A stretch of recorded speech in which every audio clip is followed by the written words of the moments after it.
저는 우리 아이들한테도, 저를 찾아온 아이들한테도 분수는 분모분의 분자라는 말을 사실 쓰지 않습니다. 왜 아이들한테 분모 분자라는 말을 쓰면 안 되냐면은 두 가지 이유가 있어요. 제가 부모님들한테 자녀들 수학을 가르치실 때, 또 선생님들한테도 마찬가지인데 꼭 부탁하고 싶은 게 있는데요, 용어를 쓰지 말아라. 아이들에게 수학을 용어로 가르치지 말아라 라는 부탁을 꼭 드리고 싶어요. 무슨 얘기냐면, 저한테 분수를 어떻게 가르치면 좋을지 모르겠다는 부모님들이 굉장히 많아요. 근데 심지어 그 부모님들은 고학력자들도 많아요. 근데 그 부모님들이 애들한테 어떻게 하면 수학을 가르칠지 모르겠다고 하셔가지고 제가 인터넷에 많이 찾아보니까 분수에 대해서 가르치는 모든 영상들은 대부분 뭐로 시작하냐면, 분수는 분모분의 분자야 부터 시작한다는 거죠. 근데 저는 우리 아이들한테도, 저를 찾아온 아이들한테도 분수는 분모분의 분자라는 말을 사실 쓰지 않습니다. 제 아들 현우와 지훈이는 지금 초등학교 3학년 2학년인데 우리 현우는 분수를 통분도 할 수 있고 계산도 할 수 있지만 아직도 저와 분수, 분모, 분자라는 말을 쓰진 않아요. 지훈이도 이제 분수가 뭔지 알지만 분모와 분자라는 말을 쓰지 않아요. 왜 아이들한테 분모, 분자라는 말을 쓰면 안 되냐면은 두 가지 이유가 있습니다. 첫 번째는 뭐냐면은 더 좋은 방법이 있기 때문이고, 두 번째는 아이들이 그 방법을 오히려 혼란스러워하기 때문이라는 거예요.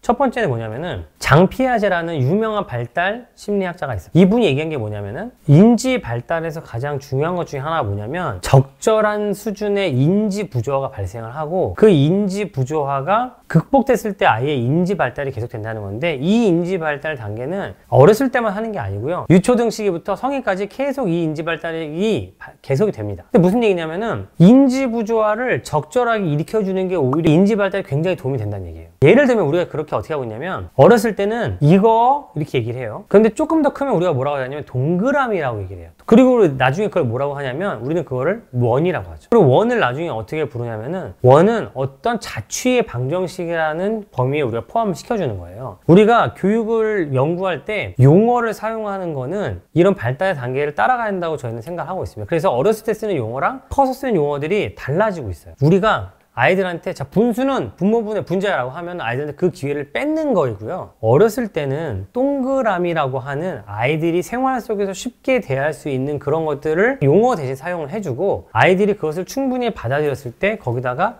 용어로 대체를 해주는 것이 가장 효과적인 교육 방법이라고 생각을 하는 거예요. 그런데 분수, 분모, 분자도 마찬가지입니다. 분모, 분자, 분수, 그러면 아이들은 사실 그 개념이 뭔지 몰라요. 하지만 피자라는 개념은 충분히 알아들 수 있죠. 그래서 아이들이 분모에 대해서 충분히 피자를 가져가는데, 우리는 어떻게 가르치냐면은 처음에 분수가 뭔지를 알려줄 때만 피자를 딱 가르쳐주고 그 뒤에는 피자를 쓰지 않거든요. 그때부터 그냥 분모, 분자 곱하기 나누기 하는 거죠. 근데 저는 피자를 3조각으로 쪼갠 거랑 피자를 3조각으로 쪼갠 것 중에 2개가 있어, 이거를 더하면 얼마나 돼? 라고 하면 지훈이나 현우나 다 피자 한 판이 돼 라고 다 얘기를 한다는 거죠. 아이들은 말하지 않았지만 3분의 1 더하기 3분의 2는 3분의 3, 1이라는 거를 다 받아들이고 있는 거예요. 근데 우리는 진도를 빼주기 위해서, 선행을 나가기 위해서 어떻게 하냐면 3분의 1 더하기 3분의 2는 3분의 3, 3분의 3은 약분해서 1, 3분의 1 더하기 3분의 2는 분모가 같으니까 위에끼리 계산할 수 있고, 3분의 1 더하기 4분의 1은 분모가 다를 땐 계산을 못하니까 얘는 통분해줘야 돼, 이렇게 가르치고 있다는 거죠. 그런데 제가 다른 영상에서도 소개시켜드렸다시피 3분의 1 더하기 4분의 1을 피자로 충분히 가르칠 수 있거든요. 근데 우리는 이 단계를 생략해요. 그럼 아이들이 3분의 1이라든가 4분의 1이라든가 이런 것들을 충분히 피자로 받아들이고, 그거를 용어로 접했을 때 겪는 인지 부조화로 아이들도 인지 발달이 되고 우리 뇌에서 장기 기억으로 쉽게 저장이 되는 이 단계를